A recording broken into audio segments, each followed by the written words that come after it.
बिस्मिल्लाहिर्रहमानिर्रहीम अल्हम्दुलिल्लाहि रब्बिल आलमीन वस्सलातु वस्सलामु अला सय्यिदिल अंबिया'i वल मुरसलीन व अला आलिहि व अस्हाबिहि अजमईन व मन तबिअहुम बि इहसानिन इला यौमिद्दीन अम्मा बाद फ़क़द क़ाल अल्लाहु तबारक व तआला फ़िल क़ुरआनिल मजीद वल फ़ुरक़ानिल हमीद अऊज़ु बिल्लाहि मिनश शैतानिर रजीम बिस्मिल्लाहिर रहमानिर रहीम वअदल्लाहुल्लज़ीना आमनू मिनकुम वअमिलुस्सालिहाति लयस्तख़लिफ़न्नहुम फ़िल अर्ज़ कमा इस्तख़लफ़ल्लज़ीना मिन क़ब्लिहिम वक़ाल अल्लाहु तबारक व तआला फ़ी मौज़िइन आख़र कुन्तुम ख़ैरा उम्मतिन उख़रिजत लिन्नास तअमुरूना बिल मअरूफ़ि व तनहौना अनिल मुनकर व तु'मिनूना बिल्लाह सदक़ल्लाहुल अज़ीम व सदक़ रसूलुहुन नबियुल करीम व नहनु अला ज़ालिका लमिनश शाहिदीन वश्शाकिरीन वल्हम्दुलिल्लाहि रब्बिल आलमीन। नाज़रीन गिरामी क़द्र, आज का हमारा जो उन्वान है वो है निज़ाम हुकूमत इलाहिया।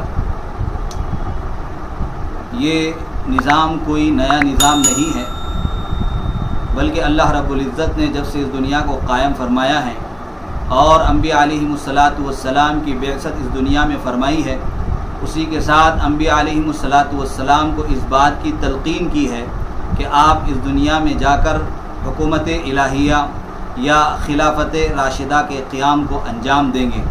अल्लाह ताला ने सूरह शूरा के अंदर अम्बिया अलैहिमुस्सलातु वस्सलाम से मुखातब होकर इरशाद फरमाया, शरअ लकुम मिनद्दीन मा वस्सा बिही नूह वल्लज़ी औहैना इलैका वमा वस्सैना बिही इब्राहीम व मूसा व ईसा अन अक़ीमुद्दीन वला ततफ़र्रक़ू फ़ीह, के ऐ नबी जी, हमने आपके लिए वही तरीक़ा इख्तियार किया है और वही मनहज आपके लिए बतलाया है जिस मनहज की तलक़ीन हमने हज़रत नूह अलैहिस्सलातु वस्सलाम को की थी, और हम आपकी तरफ भी इस बात की वही कर रहे हैं जो वही हमने हज़रत इब्राहीम अला नबीना अलैहिस्सलातु वस्सलाम और हज़रत मूसा अला नबीना अलैहिस्सलातु वस्सलाम और हज़रत ईसा अला नबीना अलैहिस्सलातु वस्सलाम को की, इस बात की कि वो इस दुनिया के अंदर इक़ामत दीन करे, यानी दीन को कायम करे, दीन को नाफिज करे, अल्लाह के अहकाम को और नबी के तरीक़ों को इस दुनिया के अंदर आम और ताम करे।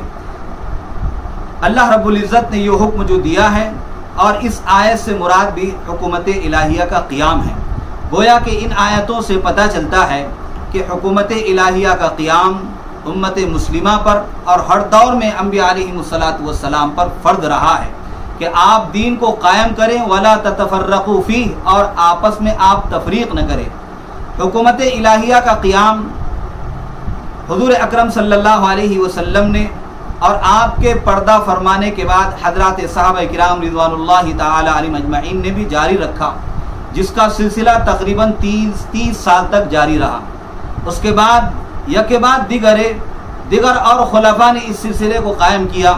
आखिर में मुस्तफ़ा कमाल अतातुर्क ने सल्तनत उस्मानिया, जो कि खिलाफत उस्मानिया के नाम से जानी जाती थी, 1924 में उसका खात्मा फरमा दिया, और उस तारीख से लेकर आज तक 58 साल जिसको मुकम्मल हो चुके हैं, आज तक उम्मत मुस्लिमा खिलाफत राशिदा के क़ियाम से महरूम रही है। इसी तरह अल्लाह रब्बुल इज़्ज़त ने जो क़ियाम और जो निज़ाम इंसानों को अता फरमाया है, ये इंसानियत के फलाह के लिए, इंसानियत की इस्लाह के लिए और इंसान की फलाह व बहबूद के लिए है। हालांकि इसके ताल्लुक़ से यूरोपियन ममालिक के लोग, इसी तरह मुस्तशरिकीन नई नई बातें और उसके ताल्लुक़ से गलत फहमियाँ लोगों के दिलों के अंदर डालते हैं। आपको ये हकीकत भी बतला दें कि खिलाफत के नाम से आज पूरी दुनिया लर्ज़ा बर अंदाम है। पूरी दुनिया घबराती है कि अगर दुनिया के अंदर निज़ाम खिलाफत कायम हो गया, अगर खुलफाए राशिदीन की हुकूमत कायम हो गई, या वो हुकूमत कायम हो गई जो दीन की असास है, जो दीन की बुनियाद है, जिसमें अल्लाह और उसके रसूल के अहकामात की तनफीज़ होगी, जहाँ पर जालिम का कला कमा किया जाएगा, जालिम को पकड़ा जाएगा, मजलूम की फरियाद रसी की जाएगी, ये सारी की सारी वो चीज़ें हैं जिससे पूरी दुनिया घबराती है, जिसकी बुनियाद पर आज पूरी दुनिया खिलाफत से लर्ज़ावर अंदाम है, खिलाफत से डरती है। लिहाजा खिलाफत के खात्मे के लिए उन्हें तरह तरह के प्रोपेगेंडे किए और तरह तरह के उन्होंने हीले और साजिशें रची, जिसकी बुनियाद पर खिलाफत का खात्मा हुआ। और इसमें बहुत सारे हमारे वो अहबाब जो उम्मत मुस्लिमा के अंदर शुमार होते हैं वो भी इसके अंदर शरीक रहे और वो भी इसका आला कार बने और इसके नतीजे में उन्होंने खिलाफत का खात्मा फरमा दिया। मेरे अजीज़ों, खिलाफत राशिदा या हुकूमत इलाहिया का क़ियाम क्यों ज़रूरी है? इसके अंदर होता क्या है? एक अमीरुल मुमिनीन और एक खलीफतुल मुस्लिमीन होता है। वो अपना कोई कानून नहीं नाफिज करता है बल्कि अल्लाह रब्बुल इज़्ज़त का कानून नाफिज करता है, बल्कि अल्लाह रब्बुल इज़्ज़त के दरबार में वो जवाबदेह होता है। यही नहीं बल्कि अवामुन्नास के सामने भी वो जवाबदेह होता है। जैसे हज़रत उमर फारूक रज़ी अल्लाह तआला अन्हु के दौर खिलाफत में एक मरतबा माल गनीमत तकसीम हुआ और माल गनीमत में हर एक को एक एक कपड़ा मैसर आया। हज़रत उमर फारूक रज़ी अल्लाह तआला अन्हु जब खुतबा देने के लिए खड़े हो गए, जुमा का मौका आया, तो आपके जिस्म पर दो कपड़े थे। एक आराबी और एक देहाती मजमे में से खड़े होकर कहा कि आप खुतबा बाद में देंगे, पहले आप मुझे ये बात बतलाई कि सारे लोगों को माल गनीमत में से एक कपड़ा मैसर हुआ है, एक कपड़ा उसको मिला है, आपके जिस्म पर दो कपड़े कैसे? तो हज़रत उमर फारूक रज़ी अल्लाह तआला अन्हु बजाय इसके कि आप नाराज होते, बजाय इसके कि आप गुस्सा होते, बजाय इसके कि आप चरागपा होते, आप गुस्सा नहीं हुए, नाराज नहीं हुए। आपने अपने बेटे हज़रत अब्दुल्लाह की तरफ इशारा किया कि इसका जवाब मेरा बेटा देगा। हज़रत अब्दुल्लाह बिन उमर रज़ी अल्लाह तआला अन्हु खड़े हुए और उन्होंने कहा कि दरअसल मेरे वालिद को भी एक ही जोड़ा मिला था, एक जोड़ा मेरे हिस्से में भी आया था, वो लिबास मेरे वालिद को कम पड़ रहा था, एक जोड़ा मैंने आपको दे दिया, जिसके नतीजे में आपके जिस्म पर दो जोड़े नजर आ रहे हैं। गोया कि पता ये चला है कि खिलाफत में अवामुन्नास को बोलने का पूरा पूरा हक रहता है। अवामुन्नास खलीफतुल मुस्लिमीन का मुआखज़ा कर सकती है, पकड़ सकती है। अब मौजूदा दौर के निज़ाम को देखिए। रूस ने एक निज़ाम कायम किया था जिसको कम्युनिज्म का निज़ाम कहते हैं। जब उसने कम्युनिज्म के निज़ाम को इस दुनिया के अंदर गालिब किया और उसका तसल्लुत उसने इस दुनिया के अंदर जमाया और लोगों को उकसाया, खास तौर से अवामुन्नास को, कि सरमायादार लोगों का कत्लेआम किया जाए। लिहाजा उस कम्युनिज्म के नतीजे में लोगों ने सरमायादार लोगों का कत्लेआम किया। ये निज़ाम भी ज़्यादा दिनों तक नहीं चला, बल्कि 70 साल के अंदर इसका खात्मा हो गया। दुनिया के अंदर जितने निज़ाम आए हैं, हर एक निज़ाम का खात्मा है। आज जमहूरियत भी इस दुनिया के अंदर नाफिज है, जाहिर सी बात है जमहूरियत से भी हर एक परेशान है। अमेरिका जो हुकूक इंसानी का अलमबरदार है, जो हुकूक इंसानी का अलमबरदार होने का दावा करता है, वो भी लोगों के मसाइल को हल करने से आजिज व कासिर है। इसी तरह जमहूरियत भी लोगों के मसाइल को हल करने से आजिज व कासिर है। सिर्फ खिलाफत एक ऐसा निज़ाम हुकूमत है और अल्लाह रब्बुल इज़्ज़त का एक ऐसा निज़ाम है जिसमें तमाम इंसानियत के मसाइल है। एक बात लोगों के जहनों में ये भी बिठाई जाती है कि अगर खिलाफत कायम हो गई, निज़ाम हुकूमत इलाहिया का क़ियाम हो गया, तो गैर मुस्लिमों को हुकूक नहीं मिलेंगे, उनके हुकूक मारे जाएंगे। हम इसकी भी तरदीद करते हैं, इसका इनकार करते हैं कि जब हुकूमत इलाहिया का क़ियाम होगा और खिलाफत राशिदा इस दुनिया के अंदर कायम होगी तो गैर मुस्लिमों के हुकूक भी महफूज होंगे। वो सल्तनत इस्लामिया के अंदर टैक्स देकर, जिजिया देकर रहेगी।